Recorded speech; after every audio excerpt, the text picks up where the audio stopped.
You know, the first 2 decades of this forum after its founding in 1971 were shaped by the Cold War. Then, after the fall of the Berlin Wall, for about a quarter century, the world's major powers seemed to be converging around a single concept of international order. We integrated former competitors into our international economic institutions, and we bet that this would speed and cement that convergence. Today, we're in the early years of a new era. Major powers are vastly more interdependent than at any time during the Cold War. But we're also in stiff competition about the type of world we want to build. This age is one of disruptive change. Some of this has been positive, as countries find new ways of harnessing technology, promoting development, and deepening ties with one another. But some of this has been negative, as dangerous actors test the limits of our ever-evolving international system.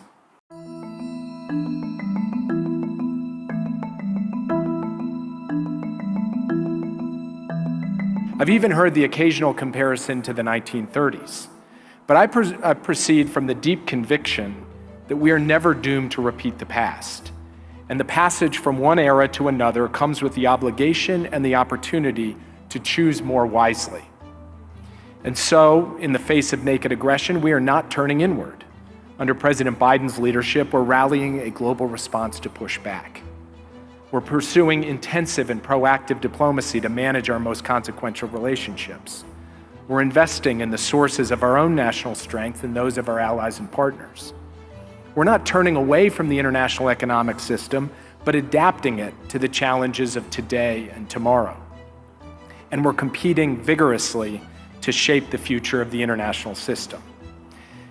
That's the broad backdrop, and I want to talk with you briefly about these efforts and why I remain optimistic about the future and our ability to meet the main challenge of our time: strategic competition in an age of interdependence. Let me take you back 2 years ago to this day, when Putin had amassed 180,000 soldiers on Ukraine's border, surrounding the country on 3 sides.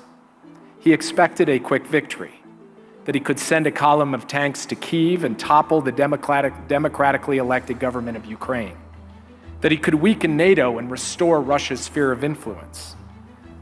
But he underestimated the people of Ukraine. For 2 years, with support from a coalition of more than 50 partners led by the United States, the people of Ukraine have remained unflinching against an adversary with an economy 10 times larger, a population 3 times bigger, and a military once ranked as the second best in the world. 2 years later, Putin has not only failed in his imperialist quest to subjugate Ukraine, his invasion has strengthened Ukrainian sovereignty, the very sovereignty he sought to erase, and bolstered the very NATO resolve he sought to weaken. In fact, while he sought to diminish NATO, his action grew our ranks instead. Brave Ukrainian soldiers have retaken more than half of the territory that Russia occupied from the start of this conflict. They've repulsed Russia's attempts at an offensive last winter, and they're repulsing one this winter. They've severely degraded Russia's Black Sea fleet, dramatically increasing Ukraine's exports through the Black Sea. They've imposed severe costs on the Russian military, destroying major capabilities built up over decades. And amid all of this, Ukraine has made economic reforms, strengthened its own defense industrial base, and accelerated its integration with the West. Of course, the fight is not over.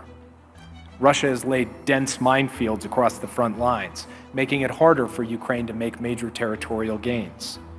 With China's help, Putin is mobilizing Russia's defense industrial base, putting the country's economy on a wartime footing. And Russia is seeking more weapons from both North Korea and Iran, which violates multiple UN Security Council resolutions that Moscow itself voted to put in place. But as President Zelensky has discussed with President Biden, and as Secretary Blinken and I discussed with him earlier today, the people of Ukraine are steeled for the struggle ahead, and the United States and our partners will continue to stand with them. We're expanding training for Ukrainian troops. We're working to secure bipartisan support for the necessary resources to supply Ukraine with the weapons it needs. We're ramping up our own defense industrial base while denying Russia access to critical inputs it needs to do the same. And we're also innovating, and this is a critical point, working with our partners and especially with the private sector to help Ukraine solve the key technological challenges of an evolving battlefield, like electronic warfare, drones, and demining. Together, we will build on our sanctions to ensure that even as unsustainable war spending masks underlying weakness, the economic costs for Russia continue to mount. And we will keep supporting Ukraine's diplomatic efforts to secure a just and lasting peace that protects Ukraine's sovereignty and territorial integrity in line with the principles of the UN Charter. Because we've seen time and time again what happens when aggressors are allowed to take a neighbor's territory by force and don't pay a price. They keep going. We've also worked to rally an international response to new aggression in the Middle East.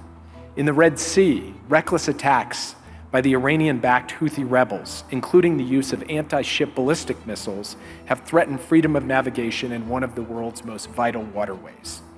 More than 50 nations have been affected in nearly 30 attacks.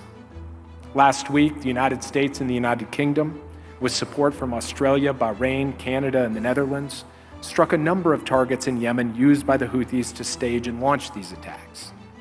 This defensive action followed extensive multinational coordination led by the United States among 44 nations to condemn Houthi attacks, and also led to a UN Security Council resolution condemning those attacks. We are not looking for regional conflict, far from it. Through a combination of steady deterrence and steadfast diplomacy, we seek to stop the spread of conflict and to create the conditions for de-escalation. Our approach is and remains focused on moving towards greater integration and stability in the region. Long before October 7th, the United States was deeply engaged in an effort to secure a political horizon for the Palestinian people, with Israel's security guaranteed as part of that. We judged that direct negotiations between Israelis and Palestinians, which had fallen short so many times before, was unlikely to succeed. We determined the best approach was to work towards a package deal that involved normalization between Israel and key Arab states, together with meaningful progress and a political horizon for the Palestinian people. That was our goal before October 7th.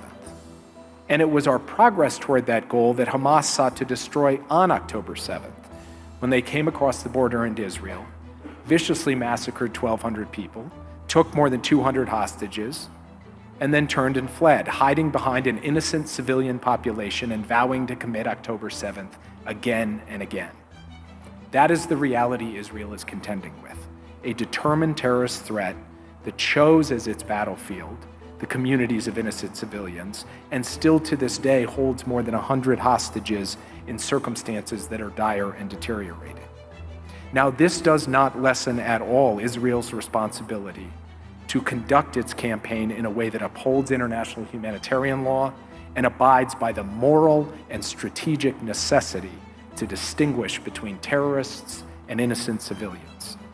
Every innocent life, Palestinian, Israeli, everyone, is sacred and deserves to be protected.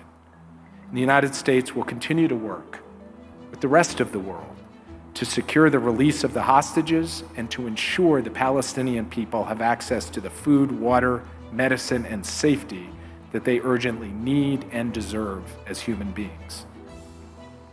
As we respond to this crisis, we are actively pursuing a pathway to normalization and integration with our regional partners.